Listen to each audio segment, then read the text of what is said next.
Hello, hello. I hope people are doing well this evening. Welcome to my stream. My name is TORTERRA, and yeah, I'm back for another episode of Pokemon Brain Rot. Nostalgia exploitation. So there we go. Now, I have a lot of fun with Pokemon. I don't know, like, even though Pokemon by and large has kind of set formula that they've been doing and haven't really changed up a whole lot for, I don't know, 20 plus years, I really do have to admit that I still really enjoy that formula, and it's going to be quite difficult to pull me away from it once I get, really sucked into doing it. But there are a few things different today compared to yesterday's stream. So, number one, the biggest change was I updated my hat. So, yesterday I had the Ash Pokemon hat, and today I've gotten myself the proper Gen 4 hat of the protagonist, which is Lucas. Yesterday I said that it was Brandon, and that was incorrect because that is the Gen 3 protagonist. The Gen 4 protagonist is Lucas if you're a male and Dawn if you're a female. And I'm wearing Lucas's hat today, and I think it looks kind of neat. I mean, hey, don't get me wrong. I don't mind having the Ash hat, but I don't think Ash hats are that welcome. No, joking again on that count. But yeah, so I've got the new hat and blah blah blah. It's not a big deal, to be honest. It's just a fucking hat. But we will be continuing our playthrough today. So I have a few goals that I want to accomplish, like, with this playthrough. Because, good morning, JP. Good morning. How are you doing? Today? I do have a few goals that looks like a cool military beret. Yeah, it kind of does. Thank you for complimenting it. It's the hat. It's the beret used by the Gen 4 protagonist, Lucas. But yeah, I do have a few goals that I want to accomplish with this playthrough. So, like, I know a lot of people will have, the ordinary campaign playthroughs, or maybe they'll do like a challenge run, right? I've seen a few like Nuzlockes going around and that kind of thing. And I personally am not really doing a Nuzlocke, and I'm not super interested in that kind of thing. I understand, right? I understand that a challenge run might be a bit more interesting to watch, so I apologize in advance if I'm not doing a challenge run. But one of the reasons is because I intend to take the team or the Pokemon that I use in this run and use it for, like, competitive battling, right? Because me personally, like, I like to play a decent amount of competitive, and I have a little bit of experience. I think like last 2 years or whatever. Last 2 years playing a Sword and Shield competitive, right? And so I have the inkling. This is just, nothing is confirmed yet, but I have the inkling that they are going to update Sword and Shield to add all of the Pokemon that you can get in Brilliant Diamond and Shining Pearl, and then transfer them through Pokemon Home so that you can use them for upcoming competitive battling formats. And so what I want to do is I want to beat this game, and I want to get the Pokemon that I use in the campaign into tip-top shape so I can transplant them into Pokemon Sword and Shield when the time comes. I imagine it's going to be like early next year, maybe like February or something like that. Transplant them into Pokemon Sword and Shield, and then, stream myself playing competitive battles. Or if that doesn't happen, then, stream myself playing competitive battles here in Brilliant Diamond and Shining Pearl. And that's one of the reasons why I'm not really interested in like a Nuzlocke type playthrough and that sort of thing. I know that Nuzlocke playthroughs can be really interesting to watch, and I do know that they're fun to play, but I'm sort of like handicapping my potential if I go ahead and do that, because, if I want to raise Pokemon for the purposes of battling with them competitively, I want to get as many as I can, you know? I want to raise them as much as possible. And so the idea that I just chuck them in the box or release them if they faint could really mess me over later, you know? So and this was something that I did with Sword and Shield as well, right? I didn't do any Nuzlockes, I didn't do any challenge runs, and what I did was I took Pokemon that I used in the campaign, and then I got them ready for competitive through the use of like vitamins and mints and bottle caps, which you can obtain over the course of like the end game grinding, right? In order to maximize their stats. And I took them into competitive battles, right? I had Pokemon that I was attached to, Pokemon that I used over the course of the campaign, and they became the backbone of my very first teams. And then once I started to get kind of like a factory, I guess, or not like a factory, but like a sort of like a farming process to get certain Pokemon, you know, like breeding and all of that kind of thing, then it started to be a little bit more mechanical, a bit more organized and that sort of thing. But definitely my initial teams in Pokemon Sword and Shield were highly based on the Pokemon that I used in the campaign, right? It was the Pokemon that I used to beat the game, and they became the cornerstone for what I used in competitive battling, and that's what I want to do here. That's what I want to do here, and so that's why I don't want any kind of situations where I have to throw away a Pokemon that I think is really good or has potential competitively for the sake of the challenge run. So that's why I'm not doing that. Why is it called Nuzlocke? JP, this may be embarrassing to say, but I'm not actually 100% sure. I think it's was it like the person? Like the person who made the rules, wasn't their name like Nuzlocke or something like that? Hold on. Let's actually, or maybe it's like a. Oh, okay. There we go. Okay, so here we go. The name of the challenge. So I'm reading this off Bulbapedia, which is like a Wikipedia for Pokemon. So apparently, the name of the challenge, the Nuzlocke challenge, originates from the comic series of the same name, which features a Nuzleaf resembling lost character John Locke as a recurring gag character. So it's named after a bunch of comics. Interesting. Okay, so it's probably like the idea of the Nuzlocke challenge was probably in the comics in the first place, and then that's how the name stuck. It's a dumb name. I mean, wait, JP, aren't you German? When it comes to dumb names, I wouldn't be throwing any stones lest you live in a glass house, Mr. JP. I mean, it's a bit of a weird name, but like if it sticks, it sticks, and it seems like it has stuck, if you will. But yeah, that's the reason why I'm not going to do any challenge runs, and yeah, you know, it's like it's just the whole. I want to bring the Pokemon that I catch into competitive battling, and you know, if I throw them away, if I put them away where they can't level because of the challenge, then that's impossible, right? There's like what else? Yeah, so I'm hoping down the line. So just like a little clarification, I'm not going to be streaming Pokemon all that much. I mean, maybe I will. Maybe I have like one stream a week or something like that. But I will be playing it primarily off stream starting next week. So don't be surprised if you start to see like sort of skips in progression, right? Because I definitely will be moving, from, like, let's just say I end today with like 2 badges or 3 badges, right? And then I come next week and I already have 4 or 5 badges, right? And that will just be because I've been playing off stream, because the intent is to complete the game, right? Obviously.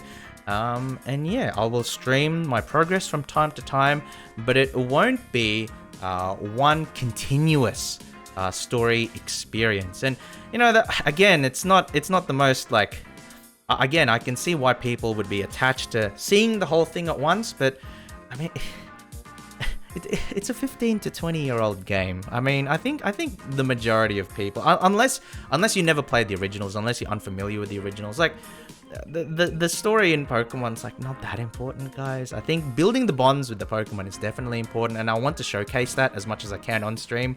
So like when I'll be on stream, I'll be, you know, maybe once the world opens up a bit more, I'll be engaging in like a lot of the mini games and doing some of the side stuff, you know, just to show off, you know, what the world has to offer.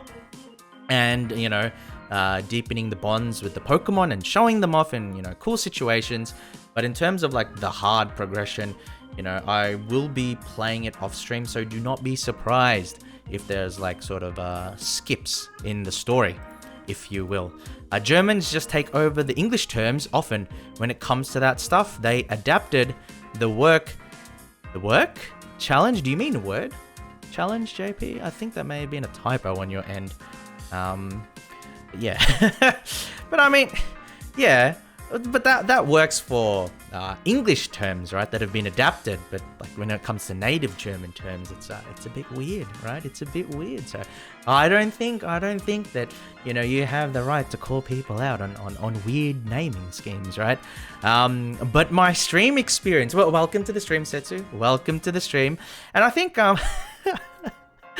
oh no, Setsu. Wait, Setsu then. Let me ask you a question. Have you played the original games? Like, I don't, you know, my thinking is that I understand that people want like a continuous stream experience, but my problem here, right? My problem with this is that if I will only stream, right? If I have to stream all of my progression in the game, then what's gonna happen is that I'm gonna be like streaming this game every fucking day for the next, you know, 2 months. Right?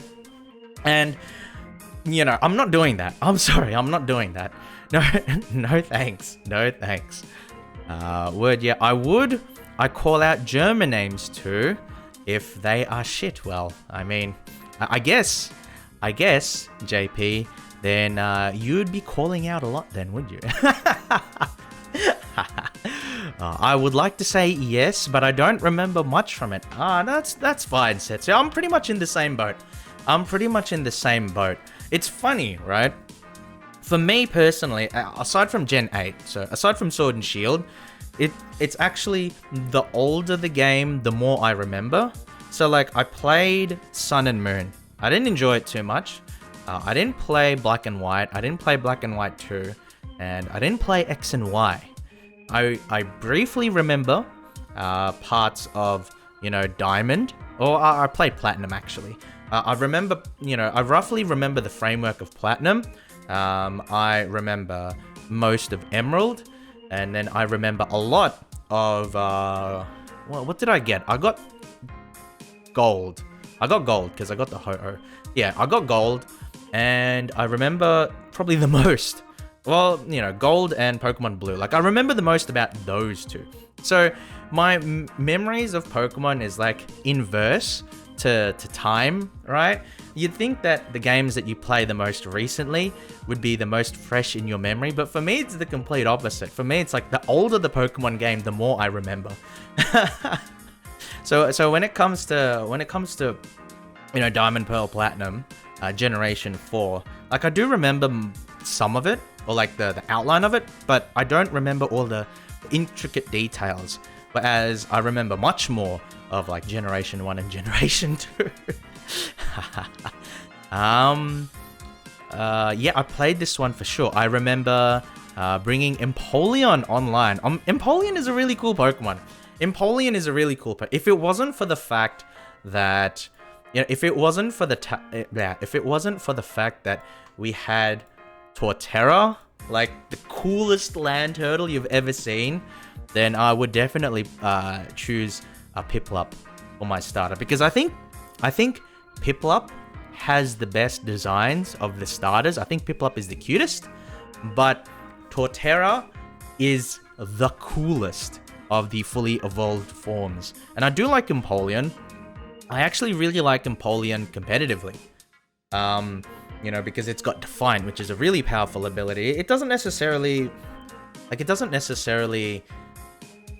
have the tools to really take advantage of it, but I think that it's such a cool ability that I want to try and make it work competitively. Whereas with Torterra, for example, I think that Torterra has tools, I guess, competitively, but it kind of has a weak ability. Because it's got 2 abilities, right? And usually for the starter Pokemon, you have the basic ability, which is like just a boost to your stab moves when you're below 25% health, below 33% health, something along those lines. So it's like Overgrow, Torrent, and I forget the fire one, but Blaze, that's the one. So those are the usual abilities that you get on your starters. But once you get to endgame, you have something called like ability capsules, and you have the capacity to change the abilities of your Pokemon, right? And then often for the starter Pokemon, you have really powerful hidden abilities that you can't normally get unless like you breed it, but you wouldn't get it from, you know, like the from, you know, your starter, right? You don't get it from normal means. You'd have to breed like a new line of starters. And oftentimes those hidden abilities are among the strongest that you get in the game, because starter Pokemon are usually fairly powerful, but not overpowered, right? They're definitely not as strong as legendaries, but a lot of them have really powerful hidden abilities that allow them to go toe-to-toe with legendary Pokemon in certain contexts. And I'll give you an example, right? Well, maybe not everybody's favorite starter, but definitely Game Freak's favorite starter, the Charmander line. So basically Charizard. So Charizard has an ability called Solar Power. And what that does is that in Sun, so if you have the weather effect, like sunny day or drought, right? So in Sun, Charizard has a 1.5 times modifier. 1.5 times modifier to its special attack. So basically what you're saying is like, it has a free choice specs. Charizard has a free choice specs in Sun. And to me, that's insane. Like, that is such a powerful boost that it makes Charizard from like a reasonable special attacker to one of the strongest in the game. All right. And within Pokemon Sword and Shield, inside the context of VGC, because you have like G-Max Charizard as well, it had a very prominent role in the meta, and it actually has a very prominent role in the meta right now on Sun Team. So the Sun Team archetype is very powerful right now, and Charizard is a key element of that because of solar power, meaning that, for example, you have like, I don't know, like Heat Wave or Flamethrower, for example, right? Imagine you have a Flamethrower attack on Charizard, and you get 1.5 times modifier for stab, same type attack bonus because it's a fire type. And then you get another 1.5 times modifier because you're in the sunlight. And then you get another 1.5 times modifier because you have solar power. Like, all of the modifiers stack up and lead it to have extremely powerful moves that basically just one-shot everything, right? Like it basically just one-shots anything that doesn't resist your attacks, right? So that's insane. That's honestly insane. And there are a lot of starters that have sort of abilities that maybe are not necessarily that strong, but, in that level of strength. Another example is Venusaur, actually. Venusaur gets the hidden ability Chlorophyll. And what Chlorophyll does is it allows you to double your speed. So Venusaur has been incredibly powerful in the Sword and Shield meta because the Chlorophyll ability, so you pair it with a Sun user, right? So like Torkoal or Groudon or Ninetales, right? And what Venusaur has been able to do is basically outspeed everybody, because it doubles its speed in sunlight. And so what we've seen people do is, get people to use like really fast Venusaur, and you use it for like the for the Gigantamax ability so that it hits first, or to use Sleep Powder. So like your opponent, right? He says, okay, I'm gonna Dynamax my Pokemon, or I'm gonna do this strategy on turn 1. And then your opponent has a Venusaur, and then it gets super boosted in speed because of the sun. and then it just sleep powders your Pokemon. And then the game's over because then you can't recover. Then you can't recover.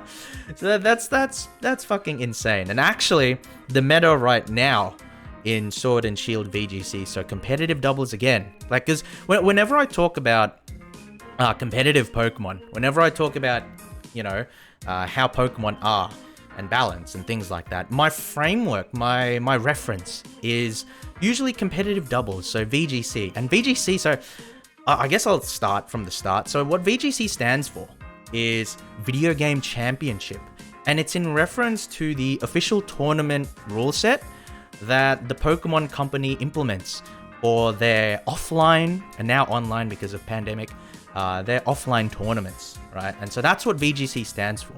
And that roughly correlates with the ranked doubles format inside the game. When most people talk about competitive Pokemon, they're mostly thinking about the Smogon format, right? Smogon formats are like OU, UU, like those sorts of tierings, right? And that refers to 6v6 singles battles. So you have one Pokemon at a time, your opponent has one Pokemon at a time, and both of you have 6 Pokemon in total. But the VGC format is a doubles format. So your opponent has 2 Pokemon, and you have 2 Pokemon. And even though your team is 6 Pokemon total, you can only bring 4 to each battle. So, what that means is that a lot of the strategy of the battles is sort of like front-loaded onto team selection. So when you play singles, right, a lot of the strategy revolves around your lead Pokemon, and then like how you adapt to what your opponent does turn by turn. But for VGC, a lot of the strategy is front-loaded onto team selection. So the 4 Pokemon that you bring into battle, and then the 2 Pokemon that you choose to lead in that battle. Because there's only 4 Pokemon on each team, it means that if your lead is bad, or if your team selection is bad, then the games don't last as long, right? Because you have such a big disadvantage that it becomes impossible to overcome. Whereas in singles, you can overcome it, over time because you have access to your full team, right? And so a lot of the strategy in VGC is sort of front-loaded. And that's why VGC games are a lot shorter. But I personally find it more fun because it's like mind games, it's mind games. And and I don't have, I'm too small brain to handle like stall gameplay, right? Like overly defensive, I can't handle that. It's like, for me, it's just like, unga bunga, me want attacking move now, So, VGC doubles is better for me. But yeah, starter Pokemon tend to have really powerful abilities, hidden abilities. And Empoleon is an example of one of them, because Empoleon gets Defiant as its hidden ability. And what Defiant does is, whenever an opposing Pokemon lowers your stats, then it will boost your attack by 2 stats. And so why this is really important is because in VGC doubles, Intimidate is a really, really powerful ability. It's probably one of the strongest abilities in the game because it's basically a free way to reduce your opponent's, damage output. But then if you have a Defiant Pokemon like Empoleon, you can punish people for using Intimidate on you, right? So a common Intimidate user is Incineroar. Incineroar is really, really popular. And Incineroar is also an example of a starter with a really strong hidden ability that has allowed it to catapult into the meta, right? So that's also another example. And Incineroar is one of the most popular Pokemon in doubles VGC because it has Intimidate and all of these other tools which allow it to pivot around and be a really flexible Pokemon. But a Pokemon like Empoleon can really punish an opponent using Incineroar, because instead of dropping Empoleon's attack, it will actually boost it by 2 stages, which is really, really nice. But yeah, and unfortunately, right, so the point I was essentially getting to was that unfortunately, TORTERRA, I think, has a better stat distribution than a Pokemon like Empoleon, and even the Pokemon like what's Chimchar's evolution? Infernape. That's the one. Yeah, it has a better stat distribution than Infernape, I believe. But its hidden ability, Battle Armor, which prevents it from getting critical hits, or from getting critically hit, I don't think is that good. I mean, like, it has its uses, but it's not that ideal. Oh. Welcome. Welcome, first time chatter. And, goodbye, first time chatter. Goodbye. There we go. But yeah, I mean, even though Torterra I don't think is going to be particularly powerful in the meta because its hidden ability is not that good, I still want to try and make it work. You know, I still want to try and make it work. And that's one of the reasons why I want to, like, you know, invest heavily into beating this game, into getting this game, you know, getting myself like a nice sort of farm or making competitive Pokemon and that kind of thing, because I want to make Torterra teams. And I've been playing like a Poke clone, you know, Nexomon. I think some of you may have seen that. I played it a little bit before I started Brilliant Diamond, and I probably will play that a decent amount on stream. But definitely, I think a lot of my brain space is going to go more to Pokemon, because I do want to make competitive Pokemon teams featuring Torterra, and I do want to stream my battles with them. I know that, you know, Brilliant Diamond and Shining Pearl aren't going to have a ranked competitive mode, but they will have Wi-Fi battles, and the hope is that we will have formats in Sword and Shield that will allow us to bring these Pokemon into there. And so that's what I plan on doing. And I plan on streaming that content and, you know, maybe making a few videos from it and that kind of thing, because I like Torterra, okay? I like him. He's cool. He's basically got like a world on his back. It's so cool. I like him. Okay. Was that a bot, says JP? Yes, JP. That was 100% a bot. That was 100% a bot. It was one of those you know, wannabe famous bots. So I just got rid of that. You know, no reason to keep it in the chat. Drayox, welcome to the stream. Welcome to the stream. All right. I think I've just been going on for like, what, 20 minutes, 25 minutes about specific Pokemon abilities and why I like Torterra. And I haven't even started the game yet, you know? So let's actually get to the game now. And we can start, you know, like the stream. I have a few other things I want to talk about, I guess. I have a few other things I want to talk about in terms of, stream ideas for the future. So I've laid out some, right? I've laid out competitive Pokemon, your battle streams featuring Torterra, but I do have some other ideas that I'm currently in the middle of fleshing out and, you know, putting together, and I'm hoping that I can show them off to you guys, maybe during like the Christmas break and that kind of thing. And I'll probably talk about that after we play a little bit of Pokemon. So, Torterra wanna be famous, says JP? I don't know. But how are you doing? How are you doing, JX? How are you doing? Do I want to be famous, JP? I'm not so sure. You know, my grandfather... Well, Okay, let me quantify this, right? My grandfather says that he used to be famous, right? After the whole thing with, like, the hare or the rabbit or whatever, but I don't know, right? I don't know. I've never seen him, you know, like, get swamped by the paparazzi or anything along those lines, but, you know, maybe they were after him and, you know, he just got away really quickly, which in itself, I find that hard to believe. I find that hard to believe, that my grandfather is fast on his feet, because that's one thing that he's definitely not. That's one thing that he's definitely not. Even though he claims otherwise, the big race, the glory days, you know how people are, right? Like, well, once you get into, you know, older ages, you sort of hang on to like this sort of big event or big accomplishment that you had when you were younger. And, you know, it's like, back in my day, I did this, I did that. And it's like, okay, well, what have you done lately? You know, my grandfather is a little bit like that. And, you know, he can't stop talking.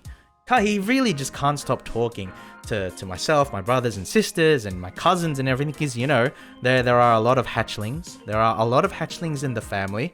Turtle moms tend to have a lot of eggs, right? Though there are not necessarily a whole lot of them survive. But my grandfather's a little obnoxious sometimes, talking about how he beat that hare in that race, and I don't know. I just tune out, I zone out when he starts talking about it. So, maybe he's right. Maybe that was a really big event, and maybe he was famous for it. But, I've never listened to the full story, so I wouldn't know anything about it. I slept a lot, says JP, and I hope that this will help me in the next few days. Well, I hope so too. Sleep is important, right? Sleep is very, very important. You can't have... So, okay. You don't want a situation where you have consecutive days of low-level sleep, because that really fucks you up. Because the thing to understand... Important? Wait, what are you talking about, JX? What are you talking... Important? Yeah, important. I know. But the thing with sleep, JP, is that if you build up a debt, right?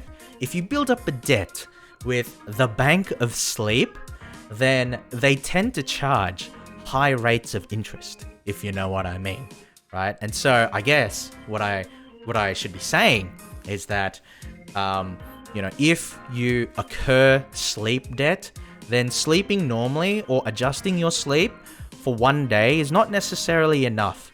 If you have multiple days of poor sleep, then you're basically out of commission for an entire day if you want to feel back to normal, right? Because what tends to happen if you have multiple days of poor sleep is you enter something, what I like to call a zombie mode, right? You enter something that I like to call a zombie mode. And what that is basically it's just me, but, low energy, low power, and like my brain is working on fumes, right? There's like the minimal amount of brain activity necessary in order to function,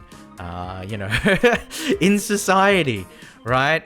So, and usually I get by with copious amounts of caffeine, hot chocolate, coffee, that kind of thing.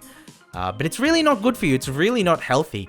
And what tends to happen is that I need to spend 1 or 2 days just catching up on sleep and sleeping like 10 hours, 11 hours, just to get back to equilibrium. And it's, it's bad because depending on when you catch up on that sleep, right? Depending on when you catch up on that sleep. For example, if you work full time, then the only time to really catch up on that sleep is during the weekend. And what happens is that you basically sleep through your entire weekend, and then once you start to feel refreshed and back to normal, then you have to go in for another week of work, right? And that's like the worst feeling ever. That is legitimately like the worst feeling ever, because you have all this time that you know that you can use, but you are not in the right state to properly enjoy it. So you use it to sleep, and then when you are in the state to enjoy it, you realize it's all over. And then you got to go back to work. And then you probably, go through those bad sleeping habits and find yourself in the same position the next weekend, right? So I'm glad that you got the sleep now, and I hope that your weekend will be all right, JP. I hope that your weekend will be all right, because you don't want to be in a situation where you still owe interest to the bank of sleep debt, right? Because that's really going to fuck you over once you hit Monday and realize, hey, I can't catch up on sleep anymore. Especially for someone like you, right? Especially for someone like you who has talked about, needing to work double shifts, right? Because, working one job is rough enough. Working 2 jobs is quite rough. But in your case, though, it's kind of self-inflicted, right? Because you don't really need to work 2 jobs. You don't really need to work 2 jobs, but that's something that you want to do, right? Anyway, oh my God. 10 minutes ago, I was like, okay, I've talked enough. It is time to play video game. Hello, Mr. Game Streamer. You've been streaming for over half an hour. Where's video game? But all right. We'll get into Brilliant Diamond, and we'll continue our adventure. But hopefully you guys are doing all right. Thank you for coming to the stream. And let's get into it. Ba-boom. All right. There we go. And, I like this beret. This beret is good. I'm really glad how the beret turned out. Because, like, the initial sizing for the beret was kind of small, right? The beret is kind of small. Hopefully the audio is okay, by the way. Let me know if it's not. But the initial size of the beret was small. So I actually had to increase the, increase the size of the image and then use, like, sharpening filters to work on the blurriness. But I think it's actually come off pretty well. I think it's come off really well because the initial beret was, very blurry once you got to a bigger size. So I messed around with it a little bit in Photoshop, and I personally think it turned out quite okay. All right, so let's get into the adventure. All right, what will we even do? Oh, right. Yeah, we needed to get to Eterna City. Let's take a look at the party, right? Let's take a look at the party, just so you guys know. And for what it's worth, if you guys want me to, like, nickname Pokemon, just let me know. Just let me know. I haven't nicknamed any Pokemon yet because I haven't thought of any names yet. I'm very uncreative. Very uncreative, you know? So it's like, I don't have any, like, the only thing that I named here was Tortwig, like Toru for Turtwig, and Hyson was actually the one who came up with the name for that. But all of my Pokemon so far don't have any nicknames. So if you have any nicknames for me, just please let me know. But this kind of party I'm pretty happy with, right? And I'm actually kind of willing to take this kind of party straight into competitive, to be honest. Because you have the TORTERRA, like if we take a look at the final evolutions, you have the TORTERRA, you have the Staraptor, you have the Luxray. I got a Jirachi, by the way. Apparently you get a Jirachi if you have Pokemon Sword and Shield save data on the Switch. So that's pretty cool. Because I talked to a random NPC in town. I posted a clip of it on Twitter, but I talked to a random NPC, right, like right here in this town. So like I talked to this old guy here, and then he just goes, "Hey, kid, how would you like a Jirachi?" I was like, "Wait, what? Excuse me? A what?" So we have a Jirachi, which is really, really cool. Really, really cool. I'm happy with that. We got a Geodude. So I think of the Pokemon that I have so far, Geodude is probably the weakest link, because even if we get a Golem, for example, I don't think, like, we already have a ground and grass type, so I don't think, like, Rock is necessarily a strong enough type to justify bringing on its own, and I don't think Golem is a good enough Pokemon to justify bringing on its own as well, because it has, like, multiple 4x weaknesses, which is not what you want to see. It's, double weak to water, it's double weak to grass, it's kind of eh. Like, we have some double weak Pokemon here, but not multiple double weaks, and probably, Geodude is the most replaceable of this team. But then we also have Shellos, which becomes Gastrodon, and I really like Gastrodon. And I think, like, personally, like, maybe Gastrodon is also not ideal, right? Because it has, like, the double weakness to grass, but I like Gastrodon so much that I'm willing to just ignore it. And I don't like Golem that much.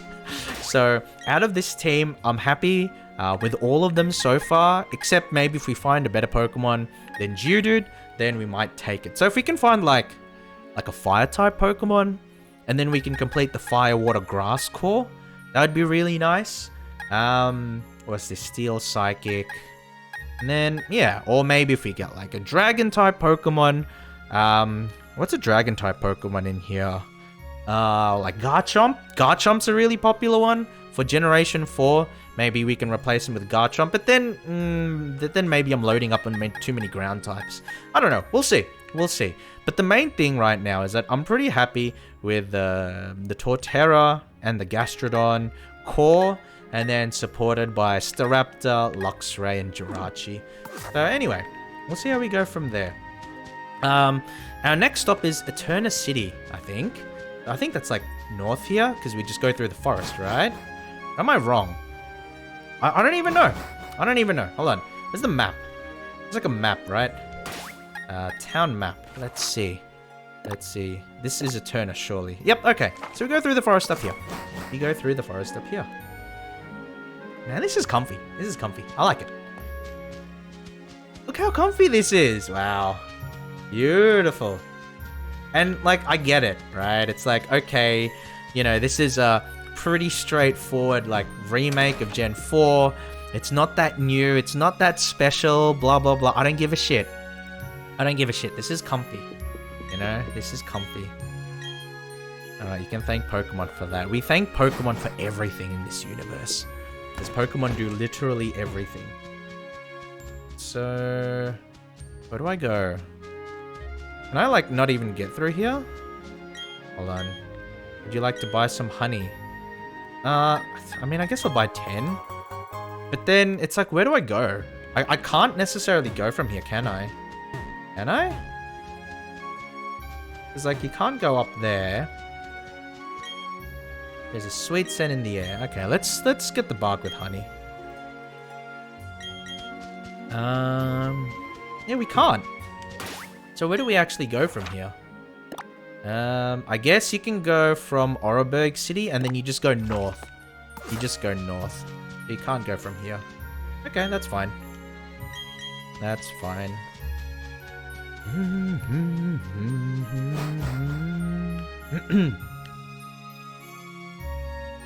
Alright, so... I was gonna say, like, my Pokemon are kind of powerful in terms of leveling. But then I realized that's probably just because of the XP share, right? So it's probably not that, you know. Like, I haven't beaten that many enemies. I haven't beaten that many Pokemon. It's more just the XP share just makes it easy to level up as a whole. And I don't necessarily think that's a bad thing, right? I know that there are a lot of people that complain about XP share. Oh, like, it makes the Pokemon games too easy. You know, it's like, it's like, okay, I guess maybe, like, it does make it easy. Like, don't get me wrong. It does make it easier. But this idea that, like, this game designed for 7-year-old children is like this sort of, like, you know, sacred game experience that needs to be super difficult. I don't know. Right? I don't know. To me, that just sounds a little self-indulgent, right? Because at the end of the day, having XP share is kind of, you know, I mean, like, it's not the most amazing thing ever, but it is the kind of quality of life that you'd probably expect from a modern JRPG, right? Because there are JRPGs out there that don't have this kind of quality of life. And so what happens is that if the game is not balanced properly around acknowledging this, what tends to happen is that you need to grind a lot, right? You need to grind a lot in order to make up for... Don't burn. Okay. You need to grind a lot in order to make up for the shortcoming of not having, you know, everybody... we should be able to KO still. You know, the shortcoming of not everybody being able to level up at the same time. And so another issue that I have with that is that, you know, it leads to uneven leveling, right? And even with XP share, like the rate of leveling is not necessarily 100% even, right? But it's... Oh, Rock Throw is pretty good. Do I want Rock Throw or Rollout? I guess we can just get rid of Defense Curl. Yeah, we can get rid of Defense Curl. But having XP share allows some sort of parity, right? Parity, when it comes to the level up experience, which I think is a good thing. Because again, this is a game with a campaign designed around the interests and needs and experiences of, well, literally 10-year-old children, right? 10-year-old children. So the idea that you want to make Pokemon into this hardcore grinding simulator is I don't know, it's like it's a little much. It's a little much personally, you know.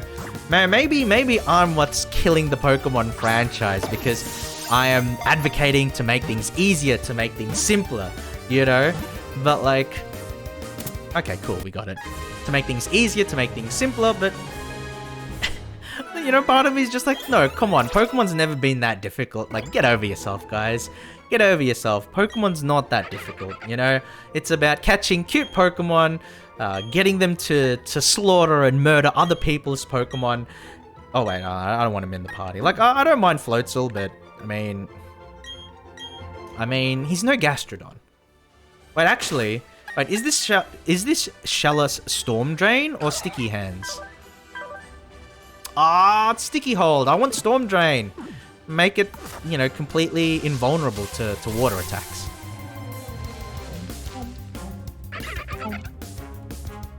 Yeah. I don't. Yeah, if the game's easier, I don't really care. The one exception I'll make, right? The one exception I'll make to that is that I do hope, and I don't think there is, but I do hope that the end game stuff, so, you know, Battle Frontier, Battle Arenas, that kind of thing, I hope that those parts of the games are suitably difficult. But in terms of completing the campaign and dealing with trainers up to the Elite Four, I don't really care if they're easy. I don't care if the experience is easier.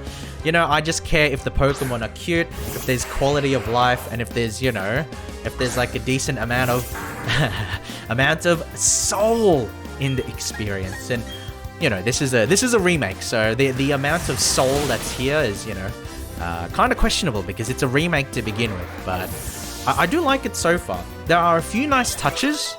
To the experience I've had so far that I genuinely do like.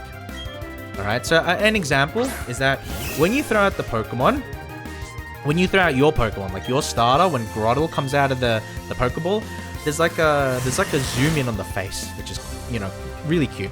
It's like a zoom in on the face. There was one with Turtwig, like Turtwig has like a big smile on his face when he comes out of the Pokeball. That was really cute, right? And so, you know, elements like that make the game more dialogues with the trainers. Unfortunately, we don't have any with this guy, but I think with the rivals, there's more like back and forth dialogue with the trainers.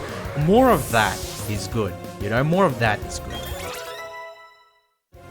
And just basically this idea that, you know, you want to have like a fully fledged JRPG with like a kind of vibrant world where stuff is happening, you know, and it feels like the Pokemon actually have some real importance and your interactions with the characters are genuine and real, right?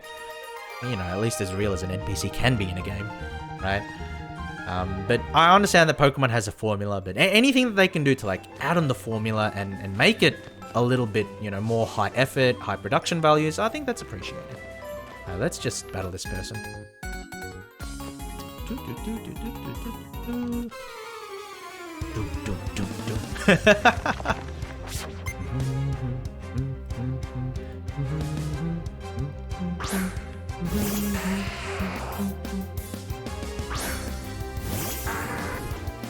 Oh, yeah, see, look, they get like the zoom in. Unfortunately, Grotle doesn't smile the way that Turtwig does, but it's not too bad, right? Like, the zoom in is a nice touch. It's such a small thing, right? It's such a small thing. But the fact that they zoom in to, like, the Pokemon to try and gauge an expression, right? And especially if that, like, expression would...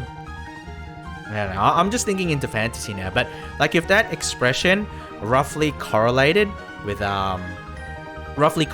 like the bond that you have with your Pokemon at the time, that would be really cool.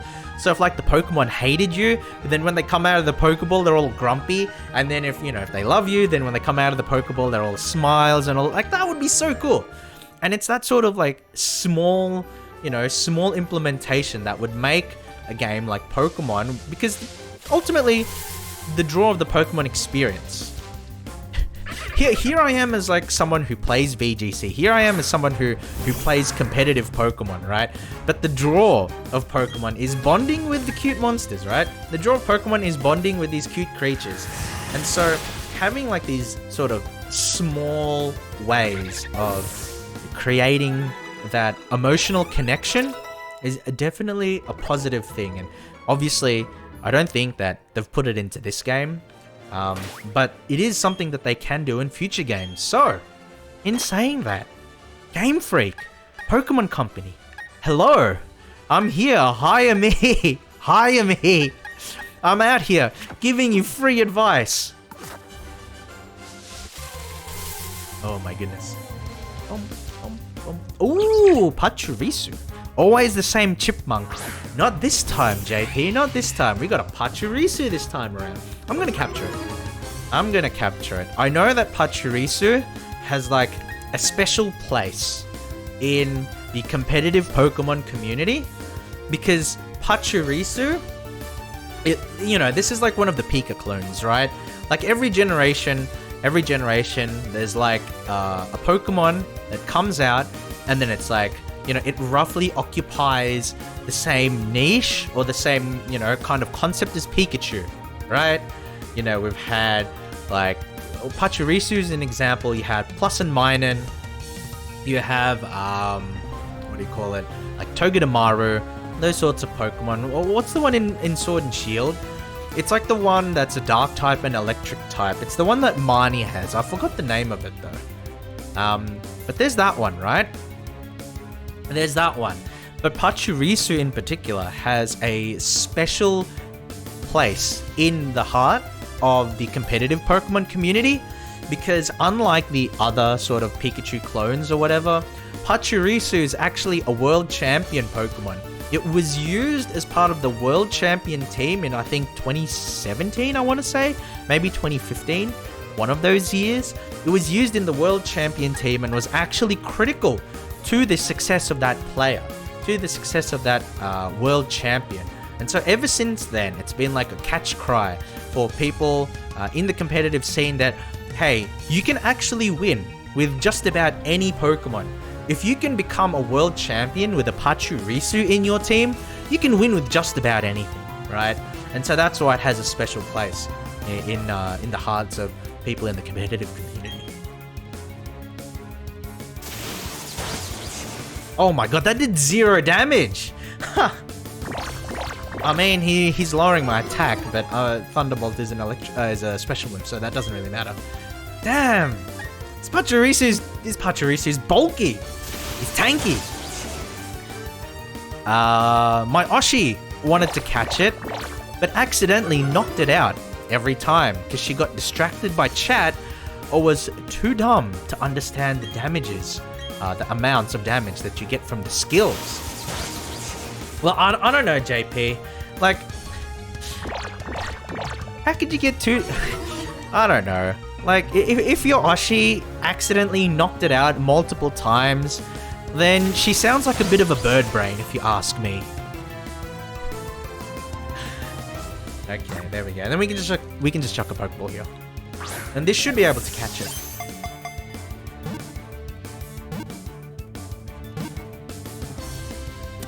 There we go. Nice. Nice. Pachirisu was caught. One try. Oh damn, that's powerful. Yeah. Well, the thing is, right, Pachirisu was used as like a support Pokemon. So it was essentially there to soak up a lot of damage and provide utility for its allies. Like, protect them, buffer them, and that kind of thing. But it was used really well. Because, like, a lot of people tend to underestimate these sorts of Pokemon, like the electric, like Pikachu clones, right? Even the evolutions, like Raichu and that kind of thing. Like, people tend to underestimate those Pokemon. But in a lot of teams, they can perform a pretty powerful role, right? And so I think that it's just a good message overall that if you can win with a Pokemon like Pachirisu and become world champion, you can win with anything. I'll find the team. Pachirisu world champion. Let's find it. Pachirisu. 2015, I think? 2014? Hold on. Let's see. 2014. Let's find the team. What's the trainer was Seijun Park. So it was a South Korean trainer. Seijun Park 2014 team. Let's find it. Oh, yep, spot on. Oh, I guess I got it in one then. Okay, here we go. Ooh, the official Pokemon website. Ooh, that's nice. That's cool. So let's take a look here. Give me just a moment, guys. Give me just a moment as I set all of this up, right? Because I do have the tendency There we go. Right. Ba-boom. Let's go here. Here we go. So, in 2014, in the Video Game World Championship, so this is VGC 2014, Seijin Park from South Korea was able to win in the Masters Division. So the Masters Division is just like the adults, right? He was able to win the Masters Division with a team featuring Pachirisu, Gothitelle, Gardevoir, Gyarados, Talonflame, and Garchomp. A lot of big G's there. A lot of big G's there. But yeah, so it was pretty impressive, right? Because it's like, I think this must have been a format where they didn't have legendaries. Because if you take a look, like the closest thing to a legendary is Garchomp, right? And that's a pseudo legendary, so that's not like a proper legendary. And so one of the things that they have there with Pachirisu, I think it was there to like sort of protect the Gyarados, right? That's one of the things that it did. And if we take a look at, well, that's pretty neat. That's pretty neat. If we take a look at its moveset, oh, I'm gonna have to like copy and paste more. But if we take a look at its moveset, it has, let's hold on. Hold on. I'll do more. I'll post more of this, right? So no, I think this is cool. This is just cool to like analyze. And yes, this is like, you know, this happened what, 7 years ago or whatever. So it's not necessarily relevant to Pokemon right now in terms of metagame and things like that. But it is interesting, right? It's super interesting because it gives like a sort of window into what is actually possible, like how you can win in Pokemon, right? Okay, so let's actually reduce the size a little bit. Hopefully it's readable for you guys. Hopefully it's readable. But here we can see that the Pachirisu moveset was Nuzzle, Follow Me, Super Fang, and Protect. Right, it had an impish nature, which is like a defensive-oriented nature, with a citrus berry, and its ability was Volt Absorb. And so what that did was that because it had Volt Absorb, it allows it to protect the Gyarados and the Talonflame. So for example, you have a Gyarados and a Talonflame on the field, and your opponent wants to just one-hit them with an electric attack. Then you can swap in either Pachirisu or maybe Garchomp, right, depending on the situation, and then that attack is nullified because Garchomp is part ground type, so electric attacks don't work on Garchomp, and Pachirisu has Volt Absorb, so Pachirisu isn't affected by electric attacks as well. So it's that sort of like the type and ability synergy between the different Pokemon that, you know, is one of the reasons for bringing it along, right? You could also bring a Pokemon like Raichu in that situation because Raichu has an ability called Lightning Rod. And what that does, it's more powerful than Volt Absorb because it redirects all electric attacks towards it, and then it nullifies it and uses it to boost its own attack, right? But Pachirisu has a really cool ability called Follow Me. Follow Me is something that you can use to protect a lot of other Pokemon, right? And so, prime example of this is, where's the Gothitelle? The Gothitelle doesn't even have Trick Room. I was going to say one thing you could do is you could get Pachirisu and Gothitelle up on the field at the same time, and then you could use Follow Me from Pachirisu to basically ensure that a Trick Room can get up, you know? You can use it to ensure that a Trick Room can get up, but it seems like this is a fast-paced team, so there's like no real point to it as well. You got Psyshock, Thunder, Tickle! Oh, that's cute. That's cute tech. Tickle. Dazzling Gleam. What is this? Assault Vest? Choice Scarf. Okay. Scarf de Gardevoir. Okay, so you have the Follow Me there on the Pachirisu to protect the Gyarados as well. You can put it side to side next to Gyarados and then protect Gyarados as it uses Dragon Dance, and then Gyarados can just sweep at that point, right? Oh, that's cool. That's cool. Jizaki says 2 Waifu Mons, 3 Edgymons, and a cute mon. Truly an all-rounded team. I agree, but wait, hold on. Edgymons? Is Talonflame an Edgymon? Like, Gothitelle and Gardevoir are obviously the Waifumons. I think Gardevoir is like the Waifumon in all of Pokemon, right? But I don't think... Is Talonflame an edgy mon? I don't know. Pachirisu is a cute one. Definitely. Truly an all-rounded team. Well, I agree, Jizaku. You know what they say. You know what they say. Strong Pokemon. Weak Pokemon. You know, that doesn't matter. Truly skilled trainers try to win with their favorites. As a great trainer once said. You know, as a great trainer once said. Alright. Ooh. Hi, I'm here for the Nexomon stream. Oh, well, I think Nexomon's gonna happen next week. Just okay. Nexomon's probably gonna happen next week. Next week. Probably not this week. Probably not this week. Alright. Ooh, Intimidate on the Marchop is actually pretty good. Because, like, Marchop is exclusively a physical attacker, right? So, you know, pretty good. Pretty good. Low kick. See, look at that. It's like a ballerina kick. I swear. I swear. They have to do something about this. I've seen Machop use low kick like 3 or 4 times. And every time it uses it, I just... My PTSD just snaps. Something snaps in me. I can't handle it. I can't handle it.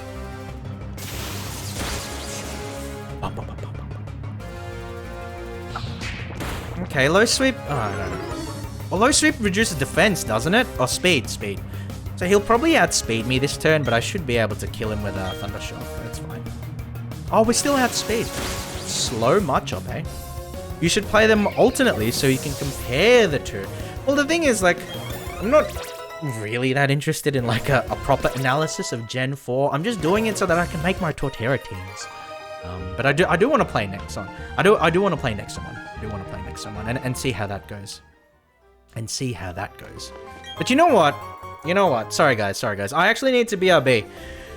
Nature is calling, right? Nature is calling. I know I have a Torterra already. Or I will have a Torterra, but a different type of nature is calling. So I'll be right back. Sorry guys. Just give me a couple of minutes. I was about to jump from this, but no, I'm not gonna subject my poor mount. Wait, no!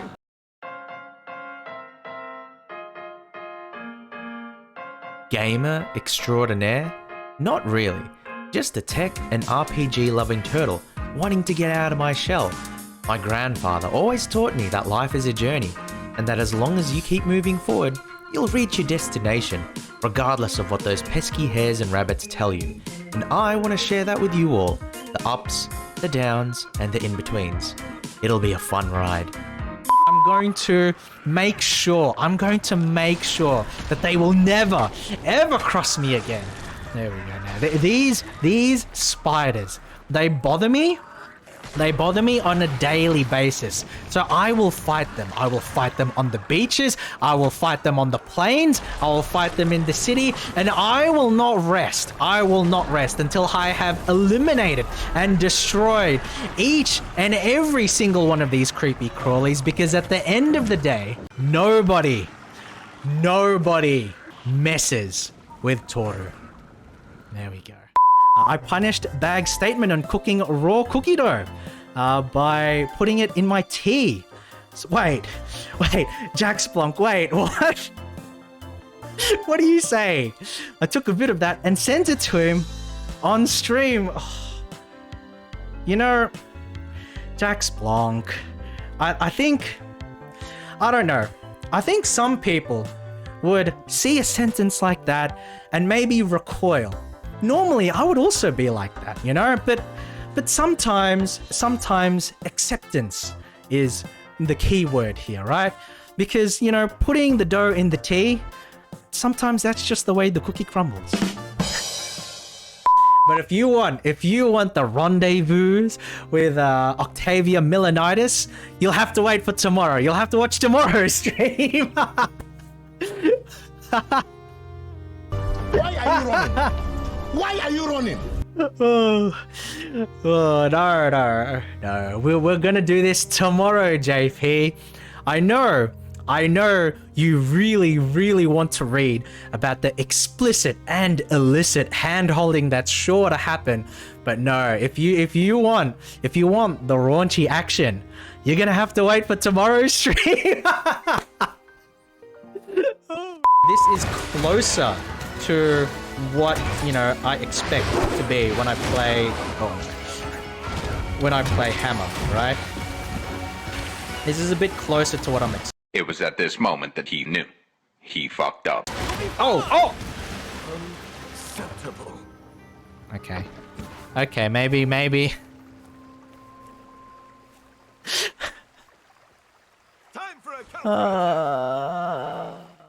Okay, so it says here, press E, right? Press E? No. We're gonna do right, friends. We're gonna do right by Air Stagolkin. Press F. We're going to press F to pay respects, and I'd like the people in the chat to join me, if anybody is watching, to press F. She was a known hero, one of the very best. Go. I'll catch up. Air love. I'm not going to die out here. Unfortunately, you came exactly at the time that Air died. You know? Air was here, and then she died, and she ran out of air, if you will. Unfortunate. Loot the body? No. That's too disrespectful, Zetsu. We were not gonna do that. Oh, cool. Welcome to the stream. Oh, you've redeemed a turtle fact. Hold on a second. Okay, hold on. Here, oh my goodness. Why am I like this? There we go. Here we go. So, this is your turtle fact of the evening, Ghoul. Unless you redeem another one. But apparently, the Indo-Chinese box turtle can actually climb trees.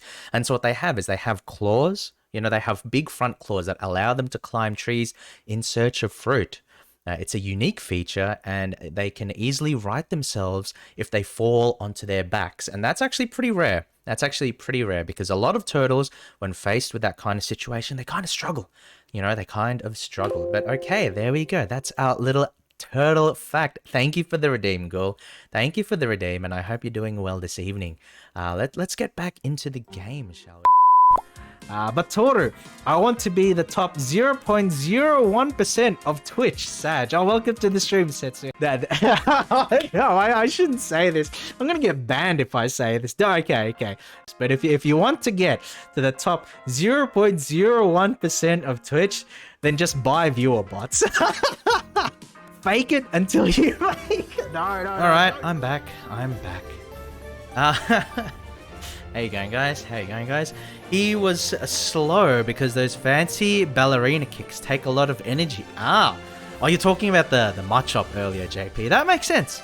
I think... Well, how'd you guys like the clip?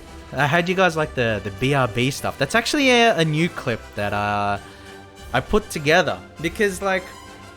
I had realized that my BRB screen had all of these old clips before... I got a little bit of the model update. Thank you for the welcome back, JP. Thank you for the model update. So, like, I got a teensy update on the model that thankfully my artist and my rigger basically did for me for free. So I was really fortunate. I'm really thankful. But I realized that a lot of my clips in my BRB compilation thing was actually using like the old version of this model. So, you know, I said to myself, oh, okay, I need to update it. I need to make a new video. And how would I do that? Right? And I realized that my habit of trying to make like a clip per stream to post on Twitter afterwards actually came in handy, because I had all of this video material that I could actually use to just, you know, stick together and then make it a clip compilation, essentially. And so it's like, well, you know, it seems like a big project to put together like 6 minutes worth of clips and all of that sort of thing, but it's actually very easy because I already had all the videos already. I already had it on there on my Twitter, and all I needed to do was just put them together. Valis, welcome to the stream. Thank you for the hydrate. Let's drink some water. Thank you very much. Hopefully you're having a wonderful day today. All right, so what were we talking about, guys? I know. Morning to you, Valis. Morning to you. Yeah, We were talking about Pachirisu, like the World Championship team in 2014. I actually want to take a little bit of a look at it. But like, yeah, it was just the reason why Pachirisu is so beloved in the competitive Pokemon community was because Seijin Park was able to win the Pokemon World Championships in 2014 using a Pachirisu. And it just gave rise to this idea, because it was proof of it, that, you know, you could basically win with just about any Pokemon if you knew how to make it fit into a competitive meta game. And so it's like you have a Pokemon like Pachirisu, and it's a world champion Pokemon, you know? It's a world champion Pokemon. So there we go. There we go. That's got nothing to do with what we're playing at the moment. Luxio's looking a little bit hurt. Let's I don't know. Let's make Shellos the front Pokemon. I want to see what my opponents have. Right? I want to see what my opponents have. Oh, I don't know. Should I play a little? I don't know. Should you? You're challenged. Oh, Piplup. Oh, if only I had Storm Drain, this would be perfect. But I don't have Storm Drain. This is a sticky hold, Shellos. So I'm going to swap out into Tortwig, and then we're just going to go from there. I actually have the inclination to go back and find a different Shellos, because I want a Storm Drain Shellos. Because Storm Drain is such a powerful ability, and I want it. I want it for my eventual team. I want it for my eventual team. That's nasty. That's brutal. That's brutal. That's brutal. Oh, speaking of Pokemon, actually, Valis, since you're here, are you taking part in the... I'm pretty sure you are. I think I've seen like a post of your team. You're taking part in the big Tuber tournament, aren't you? The big Pokemon tournament that's upcoming? How far is that away? How far away is that? Because I know it's being hosted by Atlas Voss and put together by Atlas Voss, and there's a whole bunch of VTubers that are competing in a Pokemon tournament, right? On Pokemon Showdown, and I think you're one of the competitors, right, Alice? Please tell me I'm right. I'm gonna be really embarrassed if I'm wrong about this. All right, we'll choose Spark over Thundershock because it's basically the same. It's a physical attack, which is more in line with the stats of Luxio. How are you going, Kenja? How are you going today? How are you going? I was about to ask, like, how was classes? But today's Saturday, isn't it? So you didn't have any classes today, did you? So what have you been up to today, my friend? What have you been up to? Okay, this should be like a heal house, I imagine. Maybe, potentially. You think you can get through Eterna Forest? Yes. Okay, this is a heal house. Very nice, very nice. You and your Pokemon look completely refreshed. Alright, let's go. Yeah, I feel bad for my current Shellos, but I really do want to go back and grab another one. Because I want the one. I 100% want the one that has Storm Drain. Wait, is Storm Drain a hidden ability? Maybe I'm wrong about this. Hold on. Let me look it up. Shellos. Let's see. I'm pretty sure Storm Drain is a normal ability. Yeah, you can get it normally. So that should be fine. We should just go for the Storm Drain Shellos because that's so strong. Imagine, right? Like, it redirects water moves, right, towards it in a double battle, and then in a single battle, it just, absorbs it. So cool. I've been feeling sick on and off this whole week. Kind of bad this morning. Oh, I'm sorry to hear that, Kendra. I'm sorry to hear that. I know that you've been working on a few projects and things like that. Like I've seen you post like some renders and everything, so I hope the projects are going well. You need to make sure that you look after yourself and that you sleep. Oh god, grass is gonna obliterate me. We're going to Staravia.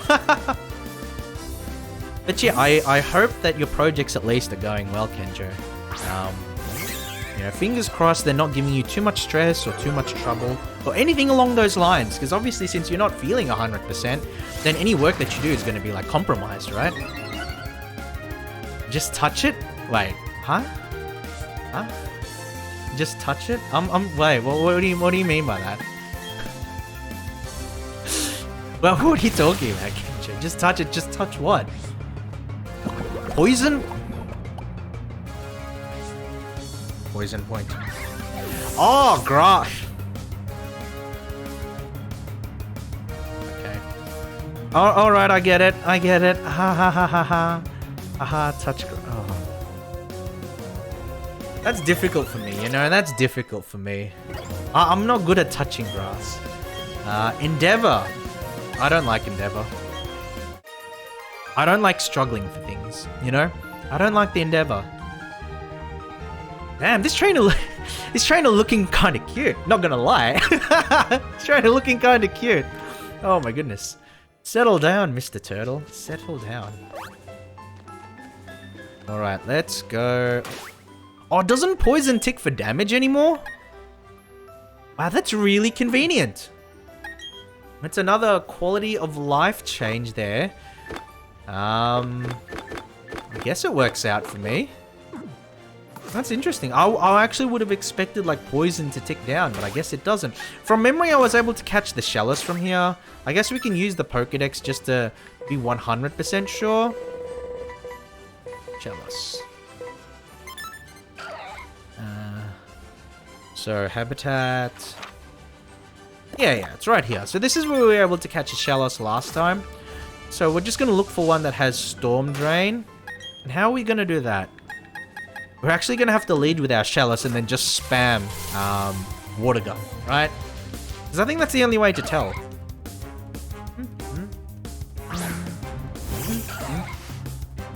Alright.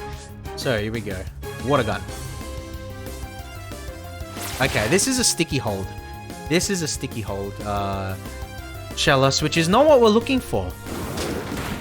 Imagine marrying a Pokemon NPC. They're more in love with their Pokemon than you. And they repeat the same 3 pieces of dialogue over and over. Ideal relationship material. Honey, I've fallen in love with you. Will you marry me? And then the response is, wow, you beat my Pokemon really good. I need to undergo more training to beat you next time. Now that would be something. Now that would be something. Definitely wife material right there. Oh my goodness. Oh my goodness. Like she says those words and I'm diamonds. No. Oh my goodness. Actually though, on the issue of like Pokemon waifus and like character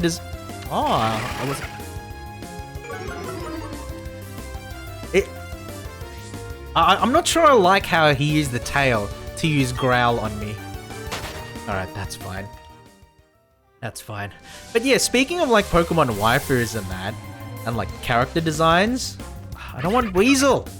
I don't want Weasel. I want a Shellos with Storm Drain. Sword and Shield actually had quite a few like high quality characters. Like a lot of the gym leaders were really nice looking designs, really cool designs, and it's so unfortunate that the game really doesn't do anything with them, you know? Like you have all of these great designs and potentially cool characters and the game goes absolutely nowhere with them.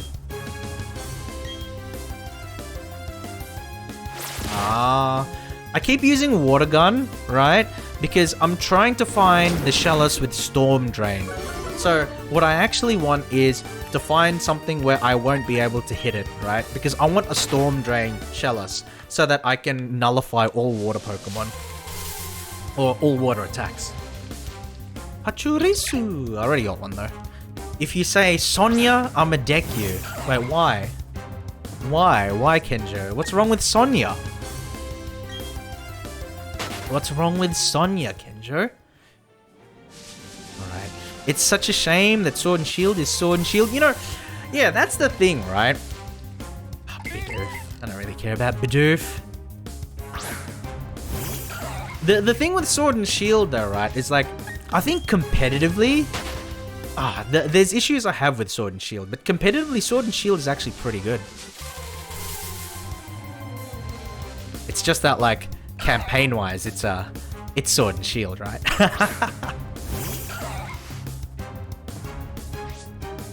but what's wrong with Sonya?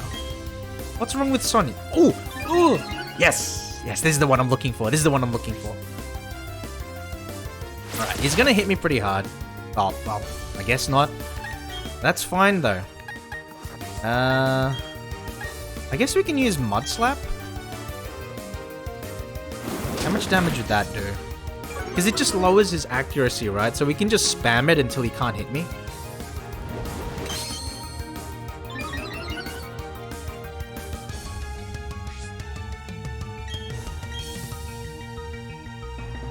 But yeah, I think with Sword and Shield, like, I guess with the campaign, it's pretty disappointing. I'm not gonna lie, very disappointing. The thing with it, though, is that, like, yeah, there are a lot of merits for it competitively. Like, they did a lot, like, through the idea of raids and all of the items that you can get from it, like the mints and things like that. They did definitely make it more viable for people to get to competitive levels, right? With the Pokemon. I hit this thing 3 times with a Mud Slap. It doesn't affect his accuracy, but then he hits me once and then I miss my attacks. And RNG. I'll be happy with competitive when Landorus T isn't in OU. Oh my god. You will you'll be waiting quite a while then. You'll be waiting quite a while then, Valis. Landorus T, Landorus Theron is a menace. He's a menace because he's really powerful, not just in singles, so like the OU tierings and everything like that, but also in doubles, right? Because doubles is what I'm more comfortable with, what I'm more familiar with, compared to like singles, right? But Landorus T is also really a menace in doubles as well, right? It's just one of those Pokemon that has such an array of stats and tools that you can use him in multiple ways and is just good at everything, you know? Good at everything, right? Because it's got a relatively fast speed tier, it's got a monster attack tier, it's got, you know, fairly high bulk, and 2 amazing abilities. Sheer Force is fantastic for offensive Landorus, and Intimidate is amazing as well for, like, you know, for VGC, right? And so it's like, it's the kind of Pokemon that has the capacity to be potentially good at everything. You can chuck a Life Orb at it, and then it starts OHKOing everything. You know, you can give it Swords Dance, you can give it Assault Vest, and it becomes super bulky. It's just one of those Pokemon that's like, it's a glue Pokemon, right? It's a glue Pokemon that can just like hold a team together through sheer force. I was gonna say like sheer force of will, but like the fact that it actually gets sheer force, that makes it a pretty good joke. Alright, let's not give this Shellis a nickname yet. Like, if anybody wants to nickname a Pokemon, feel free to suggest, because I don't have any ideas right now, or, you know, Pokemon nicknames and that kind of thing. But yeah. Here's the, I need to fill 4 more roles in my team Pokemon. Yes. Yes. 100%. And in doubles, that Pokemon is Incineroar. So Incineroar is really powerful because it can do a whole lot of things at the same time, right? Like the item choice is... Oh, right. This was a little ahead. The item choice is really varied. The stat spreads are really varied, and it's the kind of Pokemon where, you know, you can just run into a lot of different options, and if you choose the wrong option, it could really, you know, it could really mess you up. It could really mess you up. Oh, yeah, okay. Maybe not the best idea to put this 4 HP Shellis right into, you know, the battle with Onix. But yeah, I think, yeah, Landorus T is a menace. I think in singles, like, he uses the Sheer Force set, maybe? I'm not actually sure, because my familiarity is more with doubles. I know in doubles, it's like, he uses the Intimidate and Physical set a lot more, right? So... Now put him in, he can take him. I like my Shellis, he's like level 8. Level 8 Shelly. Level 8 Shelly. Alright, I'll heal him up at least. I'll heal him up at least. And then after that, then I'll start putting him in. Because, like, he can probably take on Onyx just fine, to be quite honest. Wait, I thought I already fought this guy. Am I gonna, like, refight this girl too?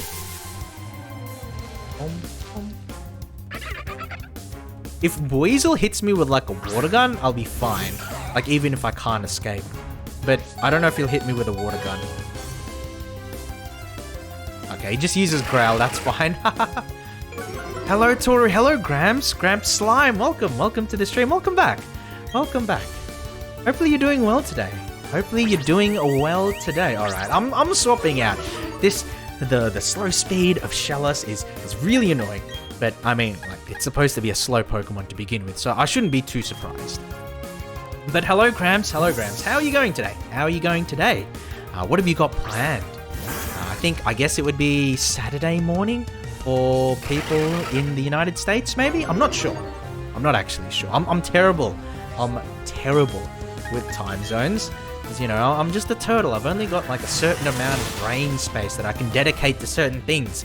And the majority of it seems to be related to Pokemon.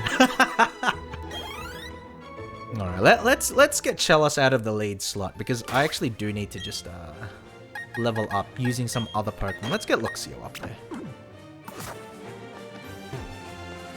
Okay, cool. Ba-boom.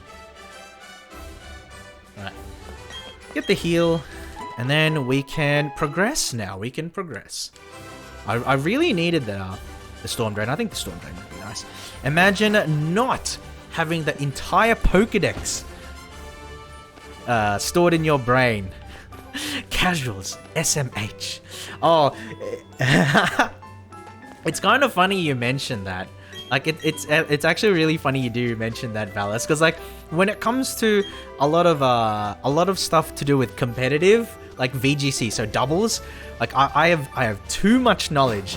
It's funny because I have all of this knowledge about speed tiers. I have all of this knowledge about Pokemon stats. I have all of this knowledge about, like, abilities and move sets, but, like, my actual battle capacity is pretty bad.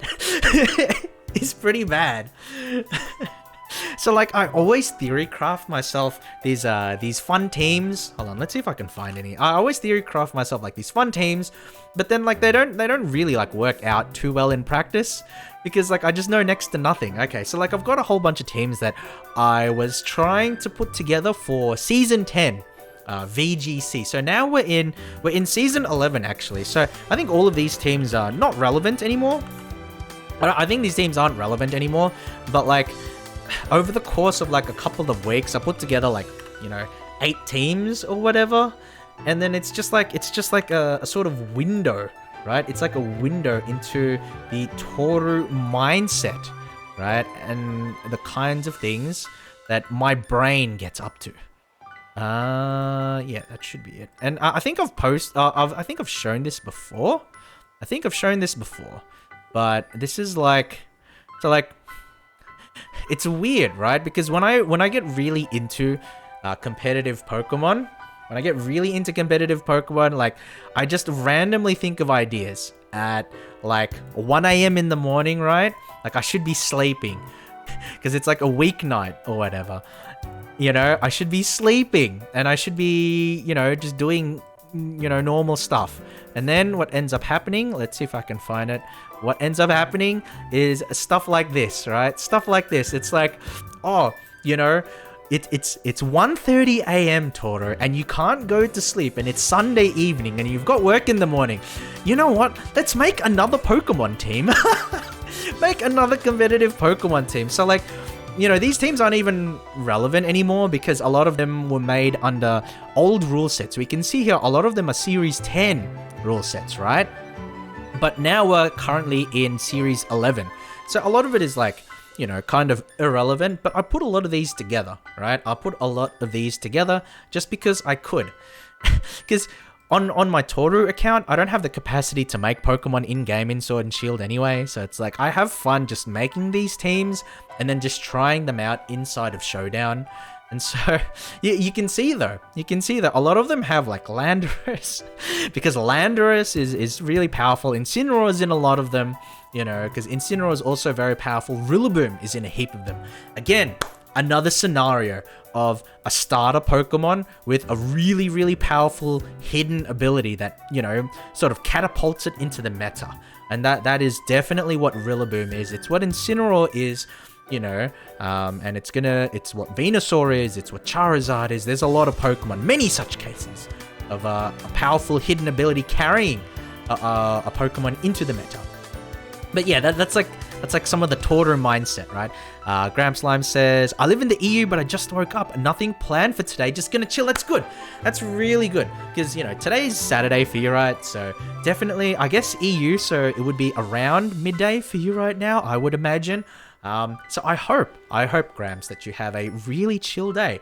Because, you know, you often need the weekend. People do need the weekend to sort of recoup, recover, and get their energy levels back to, you know, a good state so that they can take on the challenges of the week ahead, right? Yep, midday, yeah. Okay, that's good to hear. My guess was right. I'm so sad my boy Superior didn't make the Gen 8 Dex. Superior fan. That's unfortunate, Valis. I think Superior is a cool Pokemon. I think a lot of the snakes, right? So it's like Arbok, Superior, and that kind of thing. I don't think they get the sort of love that they should. There's this what was the ground one? There was like a ground one too. Fuck, I can't remember it right now. It's like a ground Pokemon, but it's also like a snake, and that one made it to Generation 8. It's like an Anaconda based one, right? It has Sand Spit as an ability. Sandaconda, right? Sandaconda. There we go. Sandaconda, and it actually got a G-Max form, right? Like that Pokemon is a bit disappointing in a way because like, it didn't have like the necessary special bulk to be really, really good, but it has a cool ability, like the Sandaconda. It has a cool ability, and it's got a really interesting G-Max form with a nice ability, but I don't think its stat distribution was all that good because it had mediocre speed tiering, it had pretty poor special defense, it had great physical defense, but it didn't do enough to sort of justify having it in competitive, which is a bit of a shame. You know, because like it's a pretty cool Pokemon. I kind of do like it. I have a shiny hidden ability 5 IV boy named Smuglord. That's pretty good. That's pretty good. If you can get like the 5 IV shinies, that's pretty solid. He will forever languish in the box. Rip. Wait, isn't Superior legal? Like, you can get Superior in these games, can't you? Brilliant Diamond, Shining Pearl, Superior. I'm pretty sure you can get Superior in these games, right? Because, like, you can get, what was its counterpart? Like, Zangoose or whatever? I'm pretty sure you can get that. So you should be able to get Superior in this game, right? Shining Pearl, Superior. Yeah, you can, I think. Maybe? I don't know. But if you do get... Oh, you're thinking Seviper. Oh, I'm getting them confused. Yes. Sorry. Superior is the grass starter. Yeah. Okay. I know nothing about Pokemon. I'm a fake player. I know nothing. My knowledge of Pokemon was built on lies. Oh my god. Yeah, you're thinking of the grass starter. Sorry about that. Yes, I'm thinking Seviper, definitely. I got it confused with Seviper. Oh, but Superior is pretty cool. Superior is contrary, doesn't it? Okay, let's look this up. Superior. I'm pretty sure it has... Let's see. Yeah. The hidden ability was contrary, which is really cool, right? Because you can just like spam Leaf Storm and then it just gets stronger and stronger. That's really powerful.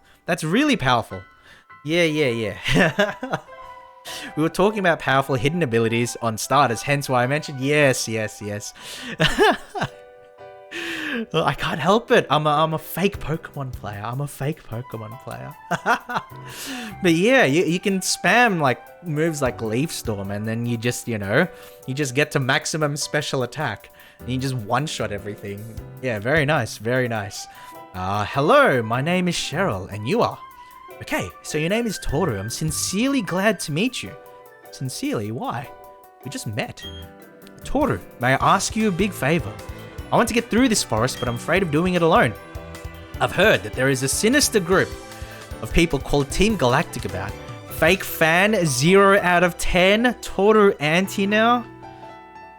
I'm sorry. I can't help it. I can't help it. I know that Pokemon Brilliant Diamond and Shining Pearl is flavor of the month right now, and I just wanted to join in, you know? I just wanted to join in. I'm so sorry. I'm so sorry.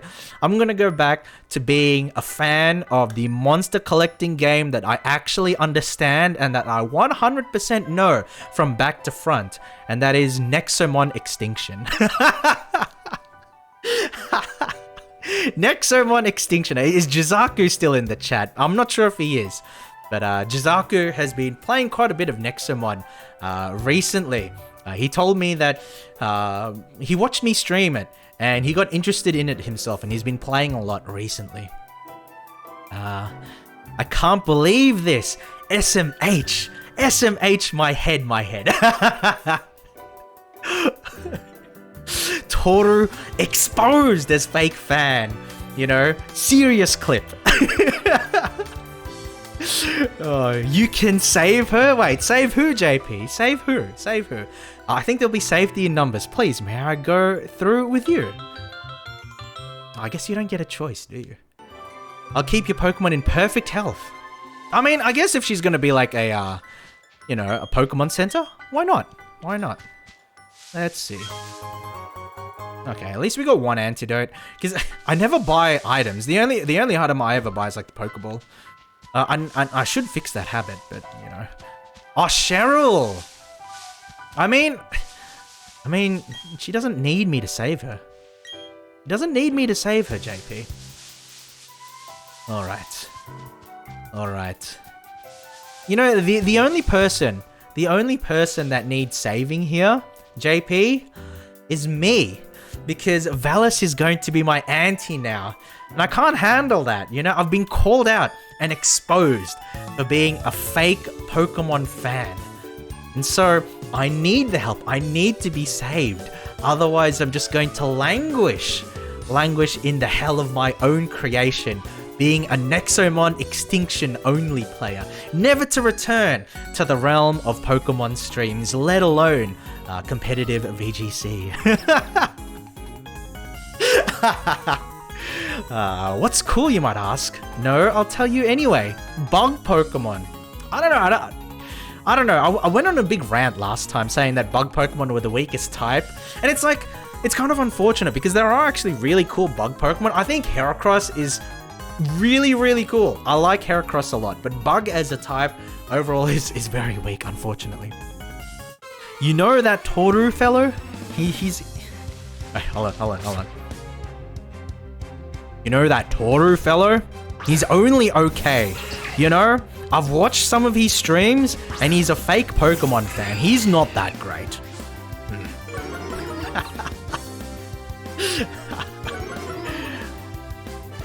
Hey, at least it's not ice type. You know what, Valis? I think, well, okay. Defensively, right? Defensively, there's like bug type, there's rock type, and there's ice type. And then they're just like really, really bad, right? Defensively. But I think offensively, ice types aren't too bad. Like, there's ice moves. Ice moves can be pretty good against a whole bunch of different types, you know? I think, yeah, offensively, the thing is, like, with bug, I think that it's weak offensively and defensively. But I will say, though, that when it comes to, like, Weather War themed teams, oh my goodness, ice types get such a raw deal, right? Because, like, with water, so with rain and with sun, right? Those are offensive weathers, right? It's an offensive weather. So what happens is that you get boosts to water attacks, and you get boosts to fire attacks, and then it like reduces the damage from like the opposing type, right? So in sun, water does less damage. In rain, fire does less damage. Blah blah blah, right? But you have sand, which is a defensive type, because rock types, and honestly, this should be extended to ground types as well, in my opinion. But in sandstorms, rock types get a 1.5 times boost to their special defense. So at least there's something, right? It's not ideal. It's not ideal, but at least it's something. Hail gets none of that. They get nothing. They don't get increased power for their type, and they don't get any extra kind of, special bonuses defense-wise. They get nothing. They get nothing, and it's just so bad. It's just so bad. Yeah, there's no reason to have an ice type, though. That's true. That's true. It's like, why use an ice type? Why use an ice type when you can use like a Suicune, right? Right? Like it just carries Ice Beam and then bam, that's done. You just get a Milotic, just get a Suicune, a bulky water, easy. You have a pretend ice type without all of the defensive weaknesses. Okay. I mean, just smack the Warumple around. Hail will fail. Oh my god. Yeah. I mean, yeah. Yes. I think Slush Rush is a cool ability though. Like, I know that the problem is that in singles you can't really justify it, right? Because it's like in singles, if you want to run weather, I imagine like you need Pokemon that can really leverage, having that weather up. But with ice, it's a lot more difficult. Because there's not that many Pokemon that can really leverage it, and you don't get the big boost. Oh, it survived because of the charm. Impressive. Well, yeah, you don't really see like the value that you would out of like, carrying a Pelipper with rain, Okay, that didn't do much. This Beautifly must have literally 1 HP, so we'll just hit it with a tackle.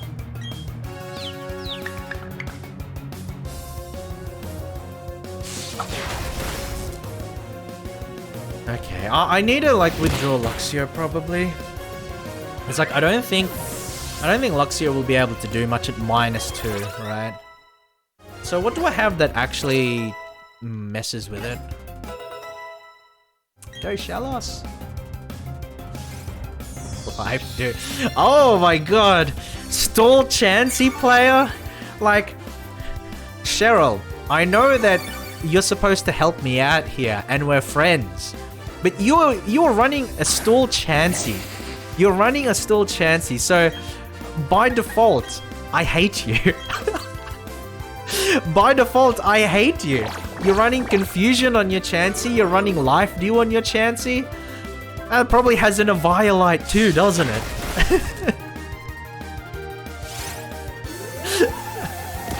I know you're at my side, but you're still giving me cancer.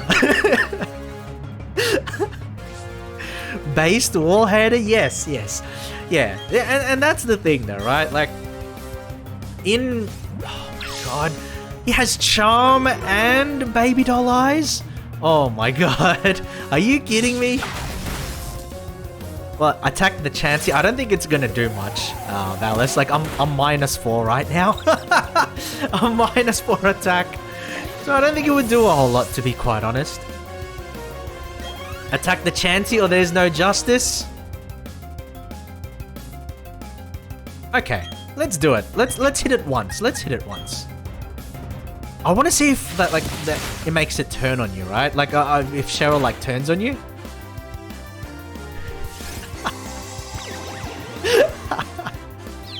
But yeah, I'm not a fan of stall.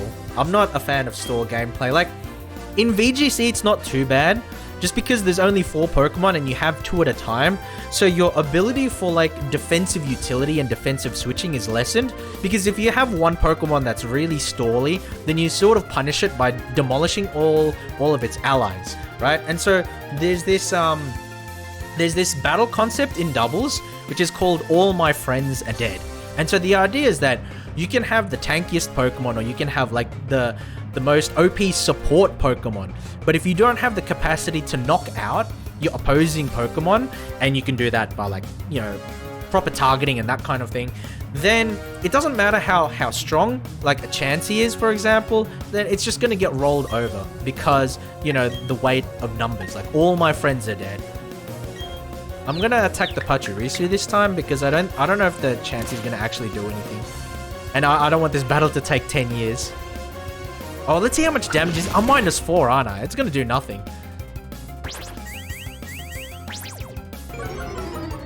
Tail Whip. Tail Whip? Are you kidding me? Tail Whip. Oh, you know what? I'm hitting you again, Chansey. I'm hitting you again, Chansey. Just so that you understand that, you know, you understand that this is not a way to live your life. Oh my god, that did 0 damage. I did 0 damage. Alright, now we swap. Now we swap.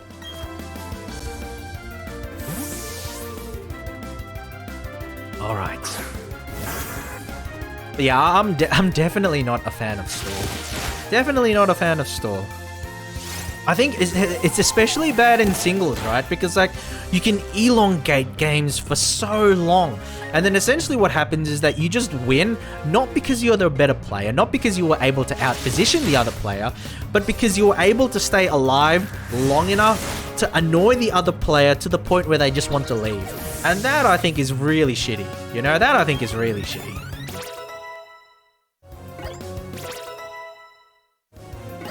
There we go. Whew, got some good levels going on, guys. Got some good levels. Geodude gets Smackdown? Well, I mean, he's the rock. Does bringeth the smacketh down. Alright. Maybe Rollout was better. I'm planning on replacing Geodude anyway, so it doesn't really matter. Stall is so boring, yeah. Defensive teams are fun, but stall, yeah, I'm not a fan. Like, I enjoy teams that rely on defensive pivoting, and then like you set yourself up in a way where you can just sweep, right? I don't mind that kind of thing. Like, I'm not a huge fan of, excuse me, I'm not a huge fan of like hyper offense teams that just load up on like choice items and then they you know, they just try to blow the opposition away instantly. Like, you know, I'm not a huge fan of that. Because that's just like unga bunga, right? Nothing wrong with that. Like, if people want to play like that, that's fine. But it's not my kind of style, you know? However, I don't, you know, like I'm not a huge fan of like going completely the other way. And it's like, oh, I have a Chansey and a Skarmory core, right? Chansey, Skarmory, Toxapex core. And the only way you're going to beat me is if, you know, you outplay me over the next 50 turns, otherwise I'm just gonna make this game last forever. Like, that's no fun either, you know? That's no fun either. I love glass cannon teams. I think bulky offense is pretty cool. I like bulky offense. Wait, double Abra? They better have at least confusion, right? Surely they'll at least have confusion. Otherwise, what? They're just gonna teleport away? Glass cannons and bulk offense are the true way.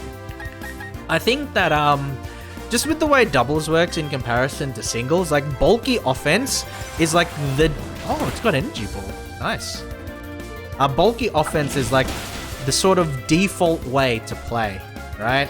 So like there are glass cannons, I guess, but bulky offense potentially with like a support is generally what most of your Pokemon are, right? And so an example of like a bulky offense Pokemon would be, you know, like the restricted would be a good example. So, you know, you have your Groudons, you have your Kyogres, but an example of a Pokemon that's commonly used, right, in the format, like I guess like Urshifu, Incineroar, like that kind of thing, where they're not really support Pokemon, they can do a lot of damage, but they have the utility and they're built in a way, like the EV spreads, they're built in a way to live certain hits, right? To live hits, so like bulky offense. And that's the general way to play in doubles. And then you often have like 1 or 2 maybe support Pokemon that enable these sorts of bulky offense. So like a Pokemon that I like using, it's a bit defensive, right? But a Pokemon I do like using is Galarian Moltres, for example. And so that would be like a Pokemon that I would consider, you know, it's like not bulky offense, but once it's set up, or, you know, like you can get Nasty Plot or whatever, like that's a good Pokemon. Another Pokemon that I do like in that way that does require the setup, but is bulky and can be alright, you know, just normally, like Rotom. Like the different Rotom forms I really like. I really enjoy Rotom Wash and Rotom Heat, for example. Those are cool Pokemon. I think you get the Rotom here, don't you? Isn't this where you get Rotom? No, I'm not sure. Like, if that's the case, then that's pretty apropos, right? Alright. But yeah, but like with singles, I'm not 100% on like how everything works and, you know, and that kind of thing. So I'm probably not as knowledgeable at that part of the game as you would be, Alice. Right. Like I can roughly understand some of the concepts, but a lot of it is just like, I don't know what that means. I tend to favor the strategy of, you can't hurt me if you're dead. Oh, All Bones Jones, welcome Bones. How you going? I don't recognize these Pokemon designs from Gen 1 and 2, so I hate them. Hey, we've got a Pokemon purist in the chat. Welcome, Bones. Classic Gen 1 mentality. But you know what? I did mention earlier that my knowledge of Pokemon gets better the further back we go, right? Aside from the exception of Generation 8 Sword and Shield, which I've played a lot for the competitive,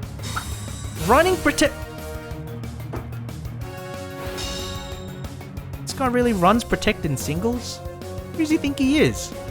Runs Protect in Excuse me? Who does he think he is, running Protect in singles on a fucking bug Pokemon? Alright.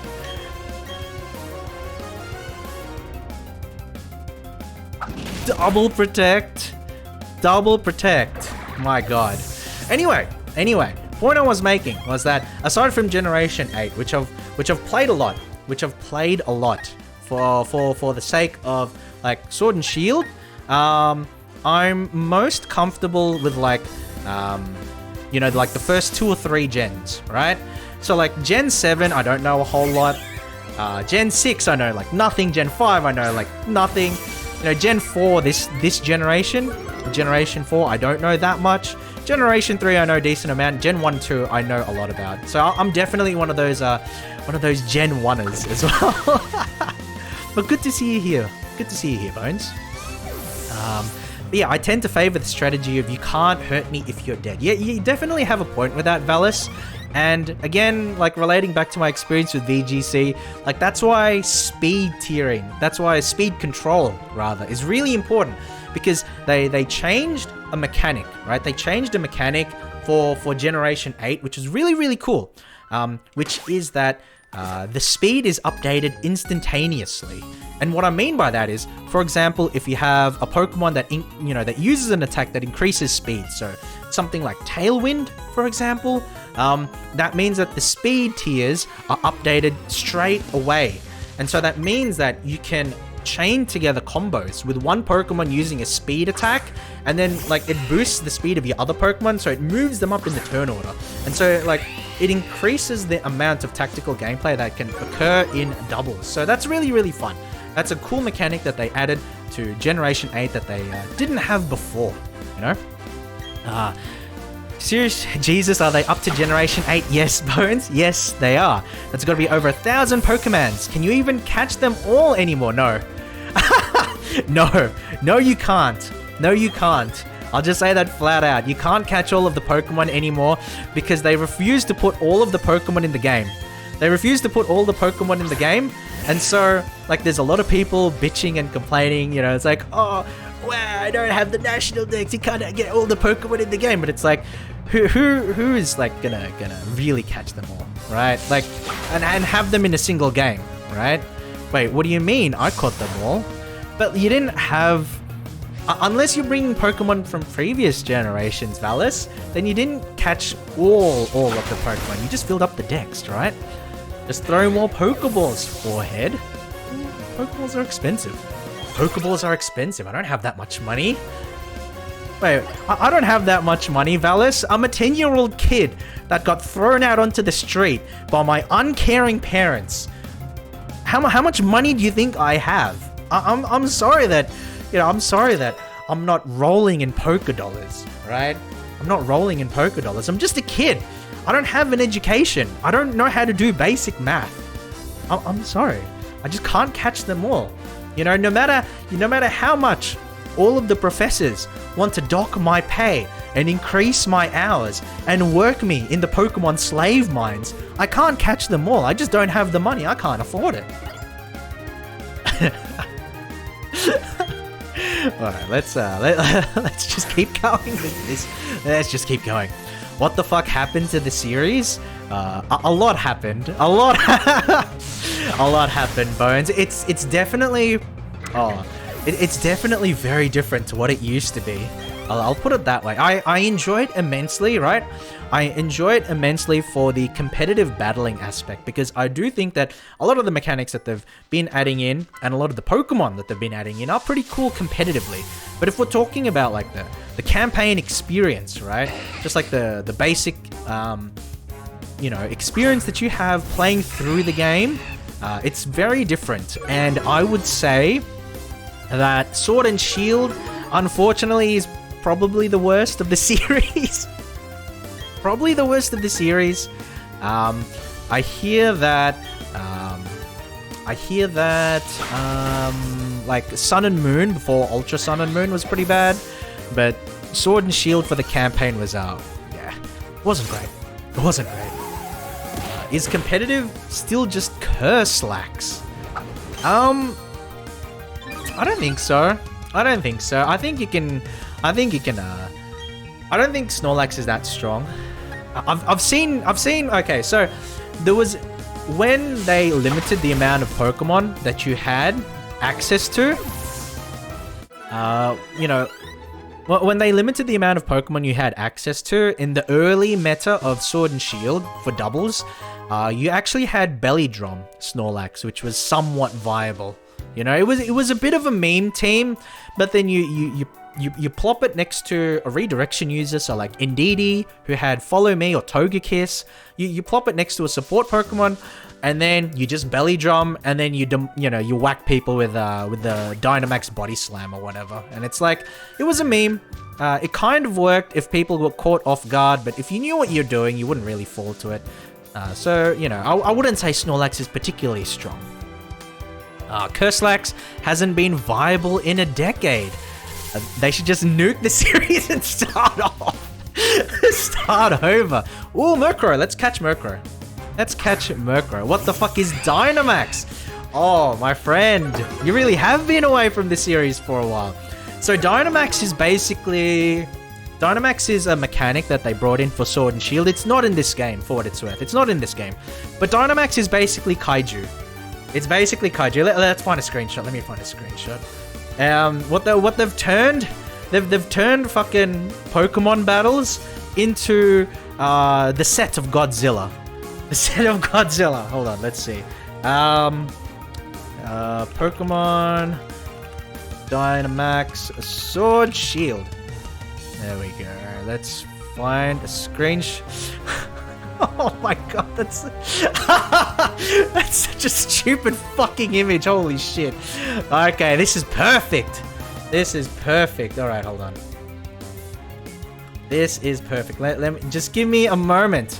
Give me a moment to put this on display for all to see its glory. Okay, there we go. Oh my god. This is so stupid. It looks as like there's enough competitive play around it that in doubles, it's not too bad, but in singles it's absolute cancer. And I do not blame anybody who absolutely loathes it for the singles format. But this is basically Dynamax, guys. Hold on. Boom, there we go. That's Dynamax. It's fucking kaiju bullshit. There we go. That's Dynamax. There we go. The signature mechanic of Generation 8. Very nice. Very nice. Dynamax is cringe. End of discussion. It's definitely cringe for singles. I don't think it's a good mechanic as well. I don't think it's a good mechanic, but there are elements of it that can make doubles fun. But I'd rather have no Dynamax than Dynamax. It's kind of.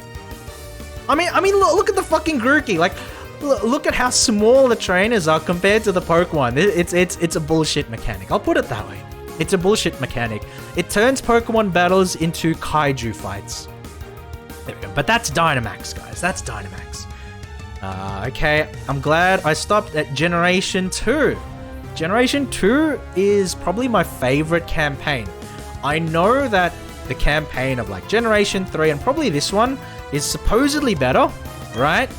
But when I was a hatchling, when I was but a wee hatchling, when I played through Pokemon Gold, after you beat the Johto Pokemon League, and then you find out that, hey, you can actually explore the entirety of the Kanto region and keep playing for like a second campaign. That was the coolest feeling. And so, that feeling of nostalgia and that sheer joy that I had when I was a hatchling and played through the campaign,